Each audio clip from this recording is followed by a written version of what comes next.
Sejam bem-vindos a mais esta aula de mitologia hindu. Vamos falar sobre a deusa Ganga, a deusa Durga e a deusa Kali. Vamos começar com a Ganga, que é a personificação do rio Ganges.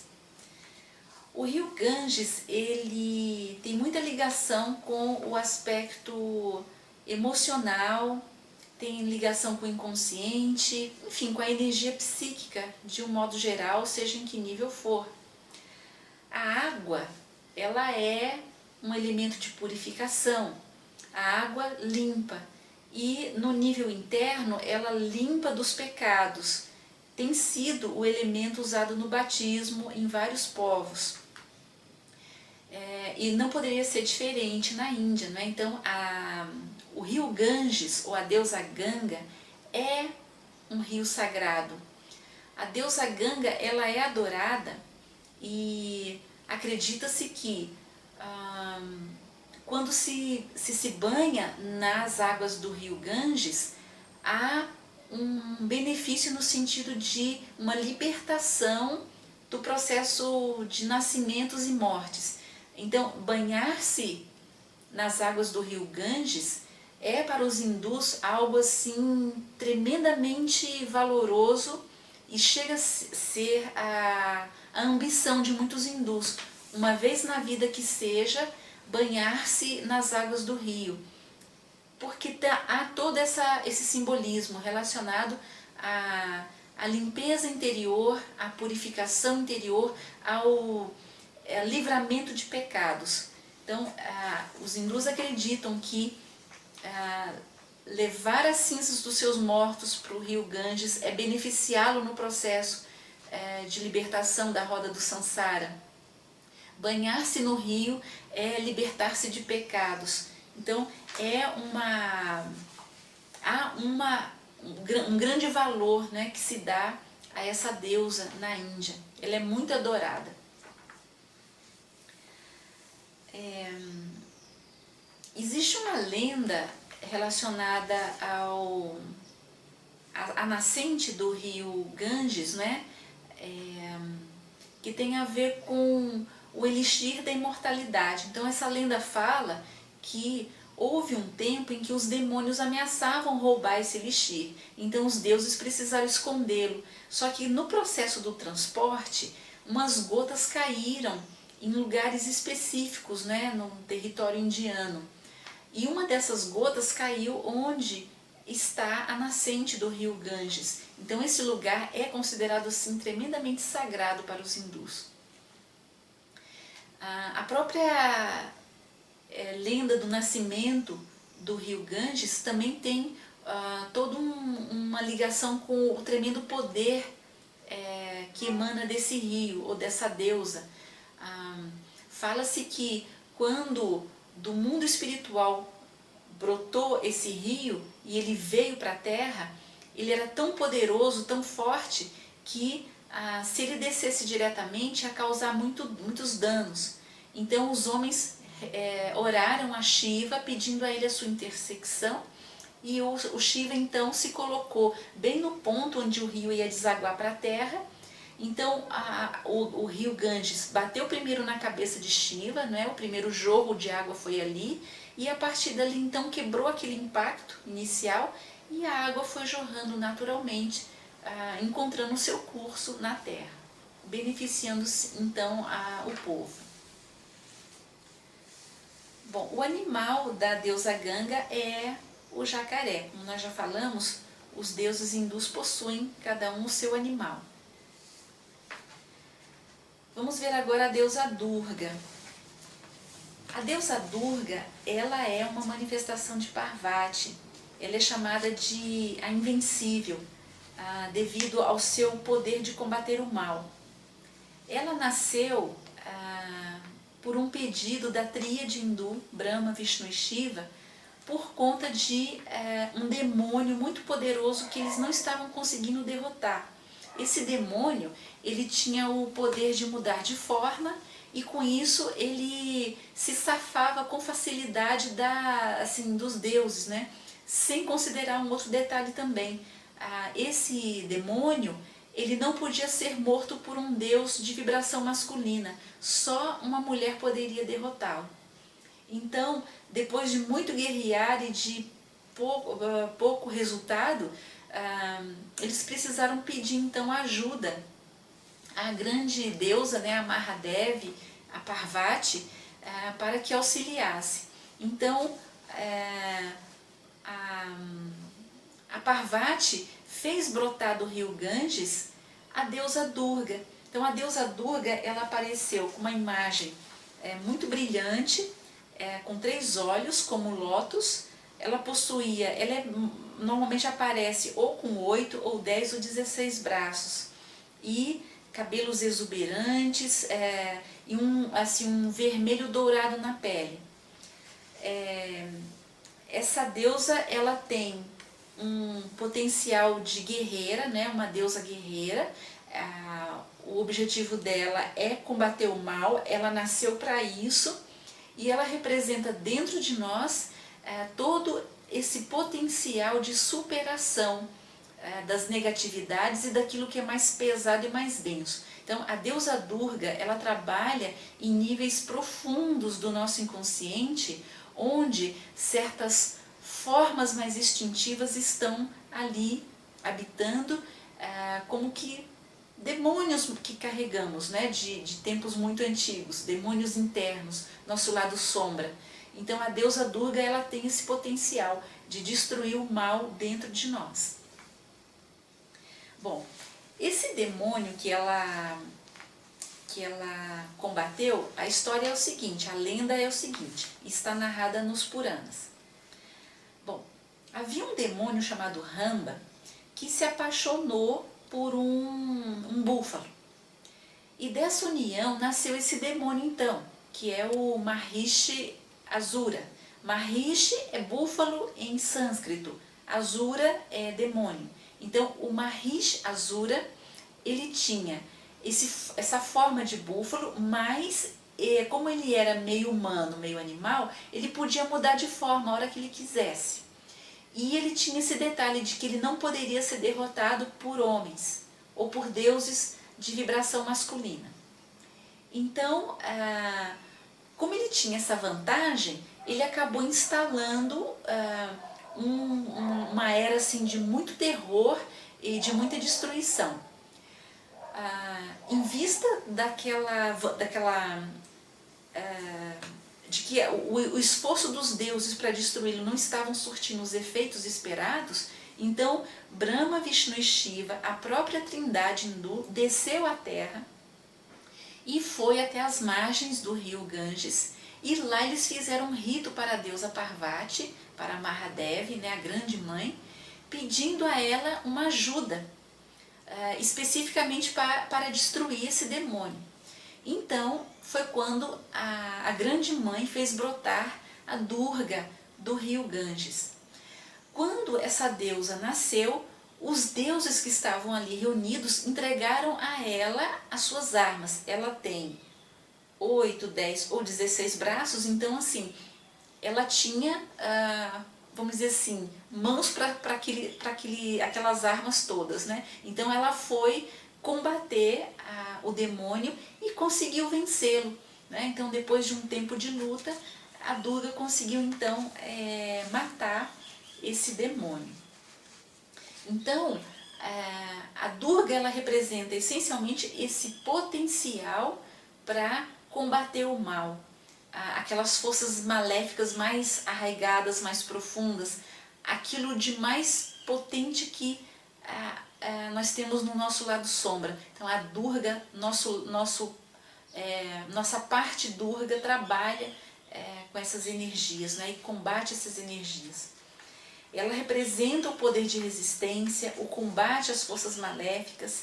Ela tem inteligência criativa, estratégia, tem prudência, coragem, determinação para lutar por seus objetivos. E essa independência e esse potencial de libertação de condicionamentos muito arraigados, muito antigos, é que nós precisamos trazer à tona para lidar com o nosso lado sombra. Então vocês vejam, tudo isso está dentro de nós. Se nós temos por um lado o lado sombra com todo o seu potencial de negatividade, também temos no lado positivo a força que corresponde ao que está de acordo com aquele grau de, vamos dizer, de periculosidade interior, né? Bom, vamos ver então agora a deusa Kali. A deusa Kali é a deusa da morte na mitologia hindu. É uma deusa muito temida devido a sua característica mesmo de ligação com a morte. Ela é a ceifadora da vida. A Kali, ela é apresentada normalmente como uma mulher sem roupas, né? O corpo dela é coberto por serpentes, os cabelos dela assim bem desalinhados, um aspecto assim bem assustador mesmo, a língua pendendo, ela tem pele azul, tem os olhos assim com uma característica bem feroz, né? Assim arregalados. Ela possui um colar de cabeças humanas em volta do pescoço e traz assim em volta na cintura uma faixa de mãos decepadas. E ela é representada normalmente pisoteando o corpo do deus Shiva. Nós vamos explicar por quê. Bom, na Índia, por vezes também representam a deusa Kali como homem, consideram ela como a própria encarnação ou a manifestação do deus Shiva, tá? Então, ou ela é a Kali desdobrada, né, da Parvati, é uma das expressões da Parvati também, ou ela é o próprio Shiva, né, que, lembrando, a Parvati e Shiva são polaridades, né, um do outro.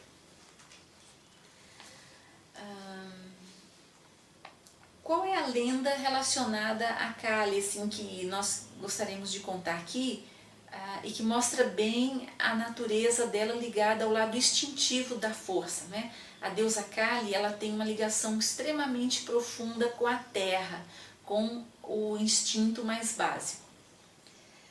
Bom, havia um demônio chamado Raktabija, que ele tinha o seguinte poder: ele transformava cada gota dos demônios do grupo dele em novos demônios. Então, assim, não adiantava um deus ir lá decepar a cabeça do demônio, porque do sangue que brotava dali nasciam vários outros demônios. Ou seja, por mais que se matasse os demônios, mais demônios continuavam a nascer. Então, houve um momento dentro dessa batalha com esse demônio que os deuses foram ficando desesperados porque não tinha fim aquilo. Então o que aconteceu? Do desespero dos deuses é que brotou a deusa Kali. Então a Kali, ela veio e o que ela fazia? Com aquele tremendo poder dela, ela cortava a cabeça dos demônios e lambia o sangue deles. Então não tinha mais como brotar mais demônio nenhum, né? Porque ela lambia o sangue deles. E quando então ela terminou de matar todos eles, o que ela fez? Como uma forma de cantar a vitória daquela batalha, né? Uma comemoração daquela batalha vencida, ela começou a pisotear e fazer uma dança ritual naqueles corpos demoníacos. Só que assim, ela foi se empolgando naquela dança e ela foi batendo tão forte no chão que o próprio mundo começou a estremecer. Havia um risco então de que o mundo se desintegrasse. Temos que lembrar que Shiva, ele tem o domínio do ritmo cósmico. Se Kali é uma expressão de Shiva, ou se ele é também parte da sua consorte, que é Parvati, então Kali traz em si o potencial de destruição, de transformação, que é típico da natureza de Shiva, né? Então, quando ela, naquele frenesi todo, ficou pisoteando aqueles demônios sem controle, né? aquele frenesi todo começou a prejudicar a própria existência do mundo. Então, o que o Shiva fez? Ele se colocou sob os pés dela, e então na realidade, ela ficou pisoteando o próprio Shiva. E ele fez isso para acalmá-la, porque naquele frenesi todo ela perdeu a consciência. Ela entrou totalmente naquele processo instintivo, né? Típico, porque é uma deusa que vibra muito com os mundos inferiores, né? É uma ceifadora de vidas, é a deusa da morte, né? Ela mora nos reinos inferiores. Então, fazendo isso, Shiva deu uma acalmada nela, até que ela foi outra vez voltando, né, a um nível de controle. Por isso, então, é que essa deusa é representada como pisoteando Shiva. Na realidade, é para que Shiva possa mantê-la sob um controle, um domínio, né, e preservar, então, aquela parte do universo ou do mundo que não pode ser destruído, né? Kali é uma deusa que causa muito medo, né?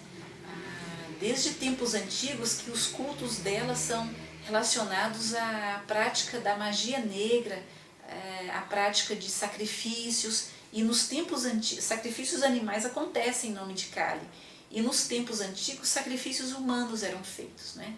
Então é uma deusa que causa realmente muito susto, e ela é ainda muito cultuada na Índia. Do ponto de vista da filosofia hindu, não existe o mal, né? Então Kali, por vezes, é uma deusa mal compreendida, né? Ela não é uma deusa do mal, ela é parte do processo. Ela é a ceifadora de vidas, é a deusa da morte. Então ela tem o lugar dela como um aspecto da grande mãe, né? E como tal não deveria ser temida, ela deveria ser compreendida, né? Do ponto de vista da filosofia hindu, como estávamos dizendo, não existe o mal. O que existe é ação e consequência. Então, o que existe é a lei do karma. Más ações vão gerar más consequências. Boas ações, bons resultados, boa consequência. Então, a questão toda do que seja o bem e o mal nada mais é do que a conduta que se escolhe ter, as escolhas que se fazem, né? E o que é o resultado da nossa vida é só isso, é o processo das escolhas que fazemos, da maneira como resolvemos agir. E essa ação, ela nasce do pensamento, ela passa pelo sentimento, ela vai dar numa ação, e essa ação se torna um hábito, e um hábito é o karma já em si, né? Então, se nós queremos suplantar a dor, o sofrimento, precisamos rever formas de conduta, precisamos combater a ignorância da maneira como escolhemos agir. A deusa Kali, ela tem ligação com a lua minguante, e ela é parte do processo de transformação relacionado à esfera de Shiva, né? Então, nós já vimos em aulas anteriores que Shiva é o deus da renovação, da transformação. Então, a Kali, ele é o aspecto de Shiva que tem ligação plena com o aspecto da destruição. O que Kali nos ensina, essencialmente, né? A lidar com a questão da morte, perder o medo da morte, entender o que significa o processo de desagregação, de decadência, de involução, enfim, é o processo mesmo da morte, tá? É isso que a Kali nos ensina. Bom, ficamos por aqui, até a próxima.